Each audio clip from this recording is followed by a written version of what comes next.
Yeah, it's All right.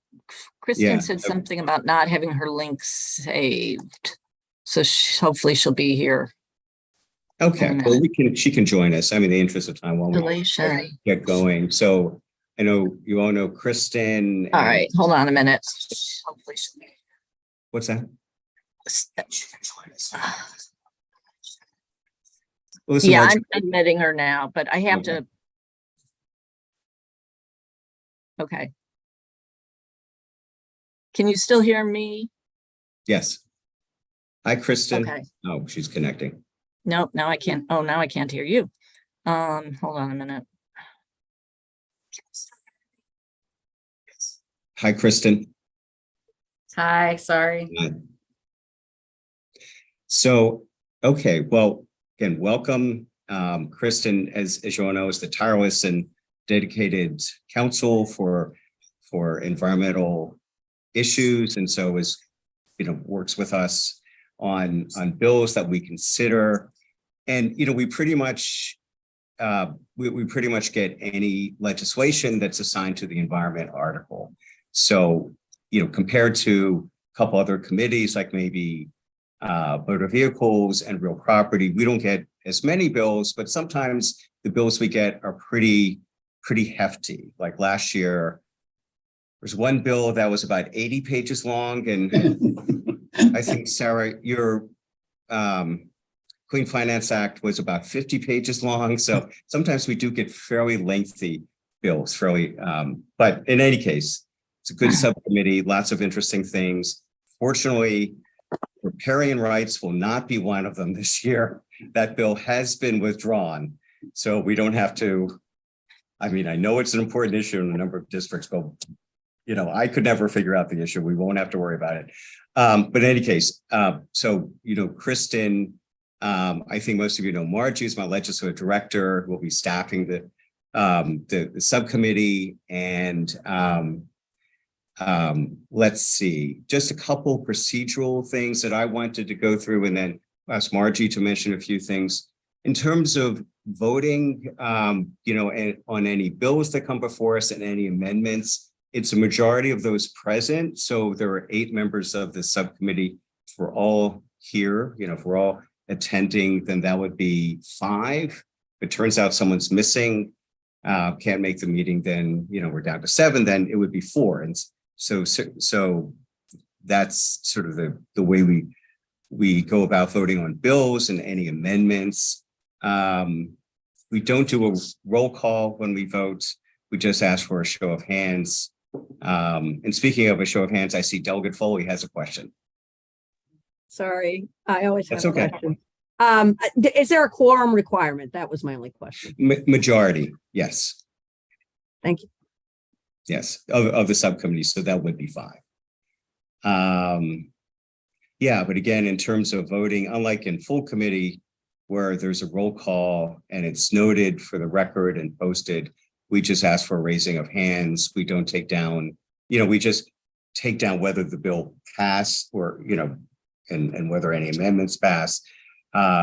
We do our best to remember what the vote is in case we get asked in full committee, but we don't do a specific listing of who voted for and against.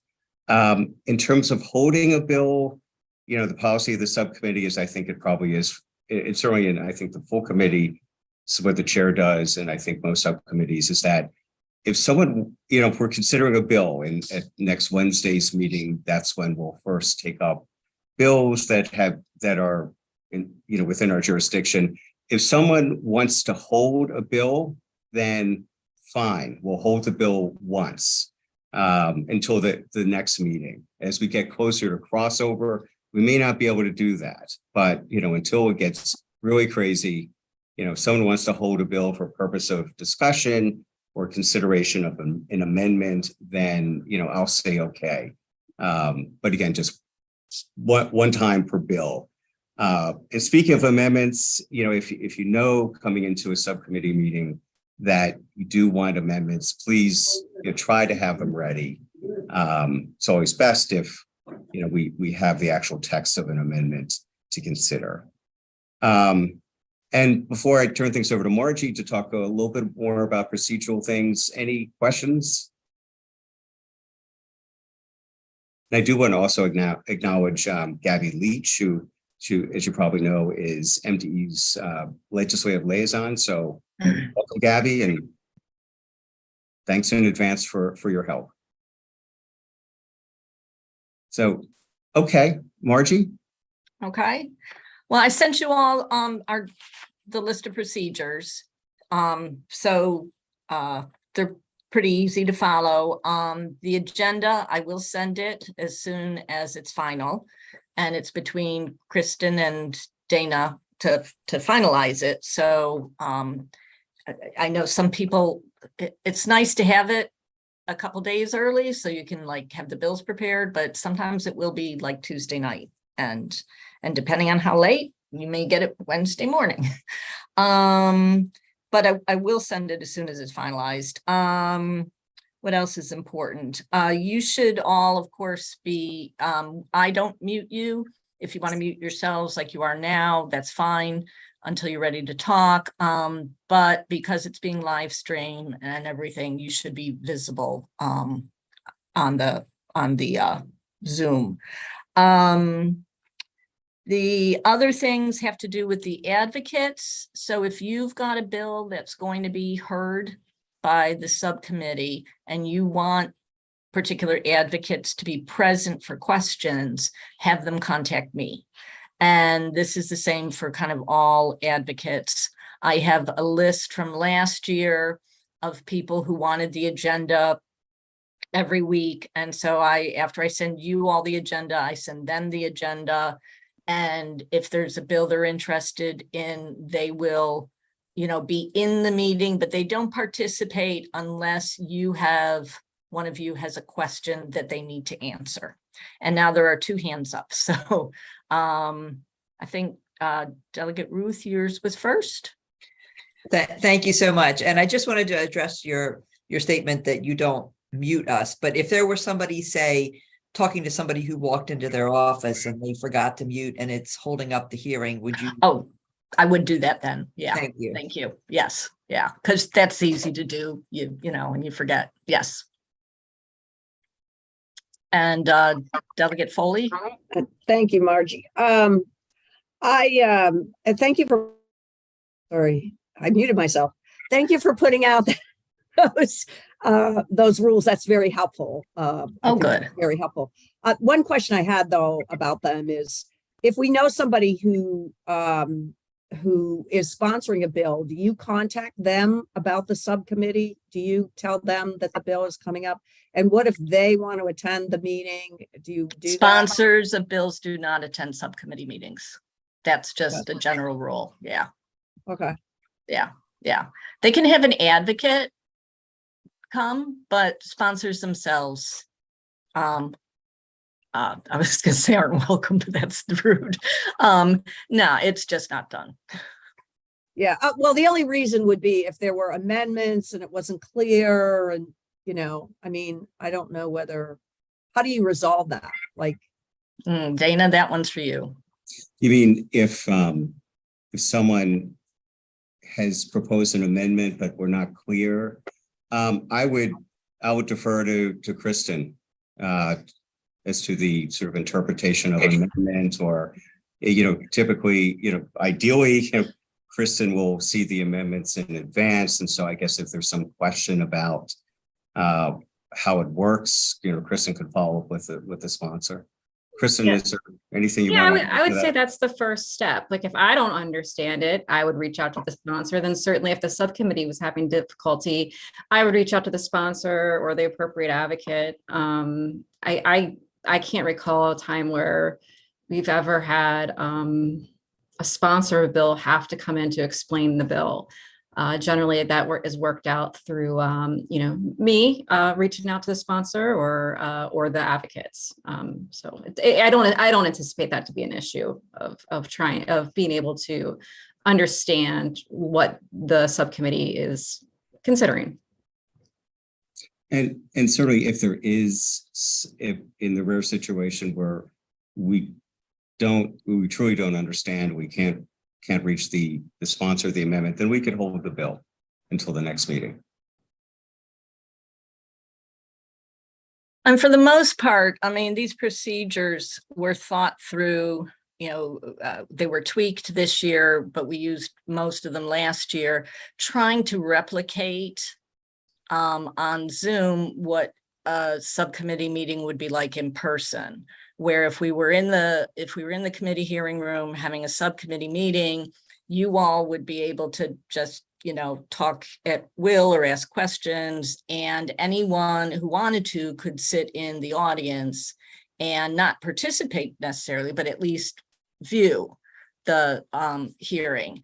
But and while they can do that with the live stream, we do need some people, such as Gabby, to be here to answer questions. And that could be true of other non-agency advocates as well. And so that's why they would make sure they were in the audience if we were here in person, so that they could be available. And by allowing the advocates in, this just gives them that chance, but they are not allowed to talk out of turn, and they know that. It just seems weird that we would let advocates in on the opposite side, but not the sponsor. That's like we would let opponents in, but not the sponsor. Yeah, I guess You have advocates on both sides are let in. It's just not the sponsor, but advocates of all sides are. Right, but and I'm sorry, Mr. Vice Chair, I'm sorry. I also, once the bill comes to us, it's actually our bill now. It's no longer the sponsor's bill. So, I mean, I get your point, Delegate Foley, but it's also the property of the subcommittee at that point. And again, it's not an opportunity to be an advocate on the bill. It's an opportunity to inform on the bill. So a lot of times the subcommittee just needs some background, understanding context, things like that. It's not another opportunity for a hearing. It's really just on hand in case we have questions. And that's how it's been done for, all the subcommittees that I've staffed for 16 years. Yeah, Delegate Terrazza. Yeah, and obviously whatever you guys decide, we're good with. But I will say I have been invited to subcommittees in other committees and not just HGO. I think, there's a value in it, especially, I've had bills where, the advocates were not particularly sophisticated, but the opponents were very sophisticated. And I know the bill better and can give the background, et cetera. So it's just my 2 cents, but obviously this is how it's been run and it's worked for you all. Yeah, I hear what you're saying, but I think we want to continue that policy of not having bill sponsors participate in subcommittee meetings.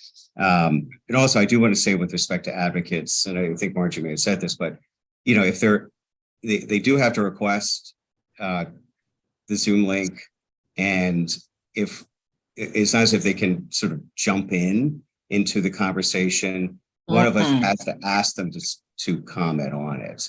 So it may be an advocate who's supporting one of our bills, and we want them to be there. And so, there's some question we could say, oh, so-and-so, can you answer that question? And also just in terms of sort of the discussion among us, we are fairly informal in the subcommittee, but I will say, okay, please raise your hand if you want to talk.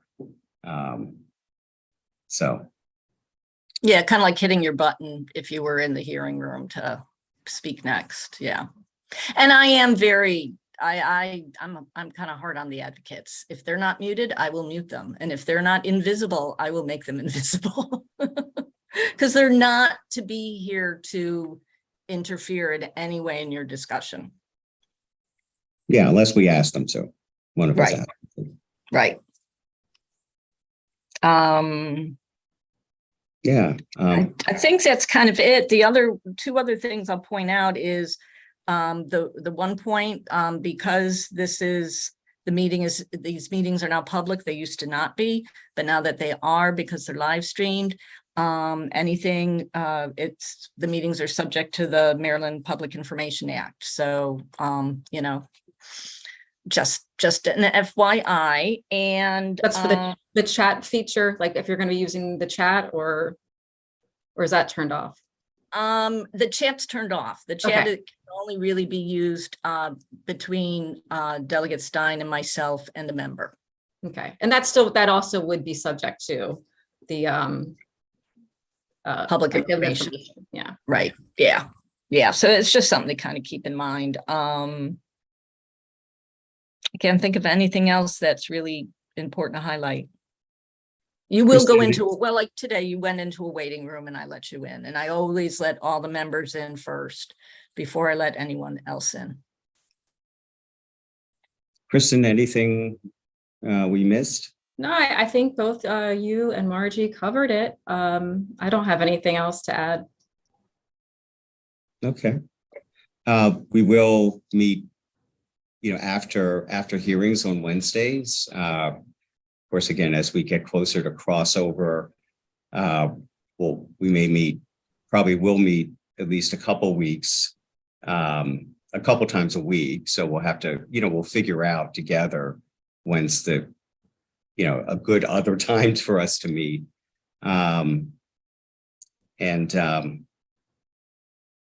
Yeah, but,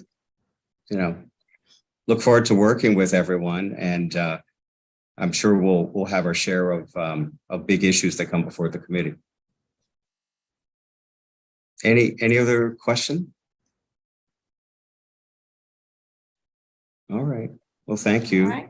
See you next week. See ya. Thank See ya. you. Thank Okay, you. bye-bye. Looking forward to being on the